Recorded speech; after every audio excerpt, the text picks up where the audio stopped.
Hi friends, welcome back to our channel. మీరు తమ్నైల్లో చూసారు కదా రాగి పూర్ణాలు. అది హెల్దీ వేలో. యూజువల్లీ రాగి పిండిని యాడ్ చేస్తే ఆయిల్ లాగుతాయి కదా డీప్ ఫ్రై, కానీ ఇక్కడ మనం డీప్ ఫ్రై చేయట్లేదు. చూడండి ఎండింగ్ వరకు. లోపల స్టఫింగ్ పూర్ణం కోసం 1 కప్పు ఉప్మా రవ్వని బాగా రోస్ట్ చేసుకోవాలి. వేరే ప్లేట్లో తీసుకుని చల్లారి పెట్టుకుని 4 గ్లాసులు నీళ్లు పోసి ఆ 4 గ్లాసుల నీళ్ళలో 1 స్పూన్ ఆవు నెయ్యి వేసి తెరల కాగిన తర్వాత ఈ రవ్వని అందులో యాడ్ చేసి ఉండలు కట్టకుండా సిమ్లో పెట్టుకుని తిప్పుతూ బాగా ఉడికేలాగా చేసుకోవాలి. 1 గ్లాస్కి తీపి తినేవాళ్ళు 2 గ్లాసులు, లేకపోతే తక్కువ తినేవాళ్ళైతే 1.5 గ్లాసు పటికి బెల్లం పొడిని బాగా గ్రైండ్ చేసుకుని మీకు రవ్వ ఉడికిపోయింది అని చేత్తో చెక్ చేసుకున్న తర్వాత యాలకుల పొడితో పాటు తీపిని కూడా యాడ్ చేసుకోవాలి. అలా చేసి చల్లారి పెట్టిన తర్వాత మనం లోపల స్టఫింగ్ని ఈ విధంగా రౌండ్ బాల్స్ లాగా రెడీ చేసుకున్నాం. పూర్ణం రెడీ. ఇప్పుడు పైన పూత కోసం రాగిపిండిని ఎలా తయారు చేయాలో చూద్దాం.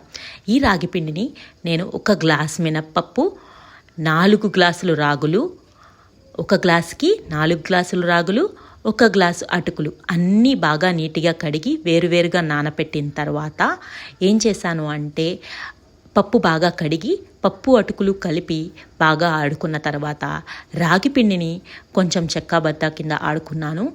మీ ఇష్టం, బాగా మెత్తగా కూడా ఆడుకోవచ్చు. ఇలా చేసుకుంటే ఈ పిండి 4 గంటలు, ఎండాకాలం కాబట్టి బయట పెడితే ఫర్మెంట్ అయిపోతుంది. దీన్ని ఇడ్లీ వేసుకోవడానికి వాడుకోవచ్చు, దోశల్లాగా వాడుకోవచ్చు, ఉతప్పాలు వేసుకోవడానికి వాడుకోవచ్చు. ఇలా మల్టీపర్పస్గా పనికొస్తుంది. నేనైతే దీంతో రకరకాల ఐటమ్స్ చేస్తాను, గుంత పొంగనాలు కూడా వేస్తాను. సో ఇప్పుడు మనకి బేటర్ రెడీ. నేను ఫర్మెంట్ చేయడం కోసం 4 గంటలు వదిలేసాను. 4 గంటలు లేకపోతే 5 గంటలు మ్యాక్సిమం, అంటే డిపెండ్స్ అపాన్ సీజన్. సమ్మర్ అయితే 2-3 గంటలు సరిపోతుంది. ఎక్కువైనా మిల్లెట్స్ తినేవాళ్ళు బాగా గుర్తుపెట్టుకోవాల్సిన విషయం, కనీసం మిల్లెట్స్ 6 గంటల సేపు నానాలి, లేకపోతే థైరాయిడ్ వచ్చే ప్రమాదం ఉంది. ఆల్రెడీ నేను రెడీ చేసి పెట్టుకున్న స్టఫింగ్ ఉంది, అందులో తీపి తగ్గింది. నేను ప్రసాదం కింద రెడీ చేసి పెట్టుకున్నా దీన్ని.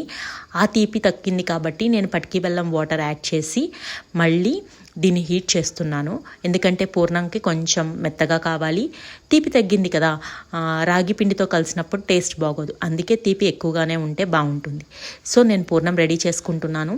పూర్ణం ఒక్కసారి రెడీ అయిన తర్వాత చల్లారేలోపే గోరువెచ్చగా ఉన్నప్పుడు చేతికి ఆవు నెయ్యి రాసుకుని రౌండ్ బాల్స్లా చేసుకుంటే మనకి లోపల పూర్ణం రెడీగా అయిపోతుంది. చెప్పాను కదా, ఇదిగో చల్లారేలోపే నేను ఇక్కడ ఉండలు చుట్టడం మొదలు పెట్టేశాను.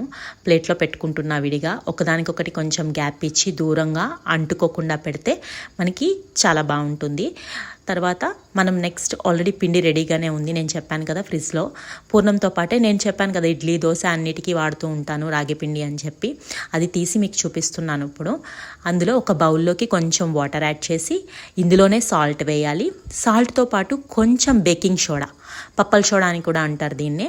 బేకింగ్ సోడా వేయడం వల్ల ఏంటి అంటే మనకి ఆ ఫ్లఫీనెస్ వస్తుంది, క్రిస్పీగా కూడా వస్తాయి, కుక్ తొందరగా అవుతుంది. సో ఫ్రిడ్జ్లోంచి పిండి తీసాను కాబట్టి కొంచెం చల్లగా ఉంది. డైరెక్ట్గా ఉప్పు యాడ్ చేస్తే కలవదు, అందుకే ఇలా చేసా. గుంత పొంగనాల పెనం పెట్టా, చాలా తక్కువ ఆయిల్, మొత్తం అన్నిటికీ కలిపి నాకు 1 స్పూన్ ఆయిల్ కూడా పట్టలా.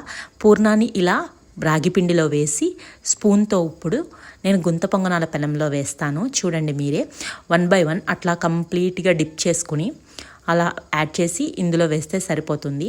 నాకు ఇక్కడ ఇది చాలా చిన్నది గుంత పొంగనాల పెనం, సో అందుకని చెప్పి తక్కువే పట్టాయి. మీరు పెద్ద సైజువి కూడా అవైలబుల్గా ఉంటాయి, కానీ ఇక్కడ మస్ట్ అండ్ షుడ్గా లిడ్తో కవర్ చేయాలి. అప్పుడు మాత్రమే మనకు అవి బాగా కుక్ అవుతాయి. కాబట్టి లిడ్తో కవర్ చేయడం అస్సలు మర్చిపోవద్దు. మీకు మధ్య మధ్యలో తీసి చూపిస్తాను. చూసారా, ఎండ్స్ దగ్గర ఆల్మోస్ట్ కుక్ అయినట్టు అనిపిస్తుంది. చూసారా, బేకింగ్ సోడా వేయడం వల్ల మీకు ఏంటంటే హోల్స్ ఫామ్ అవుతున్నాయి. సో ఇప్పుడు నాన్ స్టిక్ది కాబట్టి ఇది ఖచ్చితంగా చెక్క పుల్ల వాడడం చాలా మంచిది, లేకపోతే గీతలు పడిపోతాయి, పెయింట్ పోతుంది. సో నేను కొంచెం తీయడానికి ట్రై చేస్తున్నాను. 1 సైడ్ బాగానే కుక్ అయింది, రెండో వైపుకి ఫ్లిప్ చేశాను. చూసారు కదా కలర్ ఎంత బాగా వచ్చిందో. రాగి ఐటమ్స్లో ఈ కలర్ చాలా యూజువల్గా కనిపిస్తుంది, దానికి తోడు అటుకులు కూడా యాడ్ చేయడం వల్ల కలర్ అంత బాగుంది. నేను ఆల్మోస్ట్ అన్నిటినీ కూడా కంప్లీట్గా ఫ్లిప్ చేసేసాను with the help of stick and spoon అనమాట. 2 యూస్ చేశాను. గుంత పొంగనాలు క్యారీ చేసేటప్పుడు 1 పుల్లే సరిపోదు, రెండోది కూడా ఉంటే బాగుంటుంది. యూజువల్లీ వెడల్పుగా ఉన్న స్పూన్ అయితే బెటర్. సో మళ్ళీ నేను లిడ్తో కవర్ చేస్తున్నాను రెండో సైడ్ కూడా కుక్ అవ్వడం కోసం. అప్పుడు మీకు రెండు వైపులా క్రిస్పీగా కుక్ అవుతాయి. చూపిస్తాను చూడండి. అదిగోండి రెండో వైపు చూసారా ఎంత మంచి కలర్ వచ్చిందో. ఇప్పుడు ఇటువైపు టర్న్ చేసుకుని ఇటువైపు కూడా గోల్డెన్ కలర్ వచ్చేంత వరకు ఉంచితే మన రాగి పూర్ణాలు రెడీ అయిపోయినట్టే. చూసారు కదా, చాలా హెల్తీ వేలో ఇంట్లోనే ప్రిపేర్ చేసుకోవచ్చు. ఇక్కడ మనం పంచదార వాడట్లేదు, డీప్ ఫ్రై కోసం ఆయిల్ కూడా ఎక్కువ వాడట్లేదు. 1 స్పూన్ ఆయిల్తో ఆల్మోస్ట్ నేను 1 స్పూన్ కూడా పట్ల, చాలా తక్కువ యాడ్ చేశాను. 7 or 8 వచ్చాయి. పిల్లలైతే మాత్రం బాగున్నాయి మమ్మీ, టేస్ట్ చాలా బాగుందని చెప్పారు. మీరు కూడా ట్రై చేయండి. కొలతలు కావాలి అంటే కామెంట్ బాక్స్లో అడిగితే నేను ఒక్కసారి క్లియర్గా మళ్ళీ చెప్తాను. ఎందుకంటే నేను అవన్నీ విడివిడిగా ముందే చేసుకున్నవి, సో అందువల్లే మీకు పెట్టలేకపోతున్నా. కావాలంటే ఉగాది సెలబ్రేషన్ వీడియోలో అనుకుంటా కేసరి ప్రిపరేషన్ ఉంది, చూడొచ్చు ఇంట్రెస్ట్ ఉన్న వాళ్ళు. స్టఫింగ్ ఇదే స్టఫింగ్. అదే పచ్చిశనగపప్పుతో చేసే స్టఫింగ్ అయితే యూజువల్లీ మీరు డీప్ ఫ్రై చేస్తూ ఉంటే మొత్తం గసి దిగిపోతూ ఉంటుంది నల్లగా. అసలు ఇక్కడ అట్లాంటి ప్రాబ్లమే లేదు. ఇది డీప్ ఫ్రై ఐటమే కాదు, బట్ పూర్ణాలు మాత్రం ఎంజాయ్ చేయొచ్చు. రైస్తో చేసుకునే పూర్ణాల కన్నా ఈ రాగి పూర్ణాలు చాలా టేస్టీగా ఉంటాయి. నన్ను నమ్మి ఒక్కసారి ట్రై చేయండి. పిల్లలు తిని చెప్తున్నారు మమ్మీ భలే ఉన్నాయి క్రిస్పీగా ఉన్నాయి అని.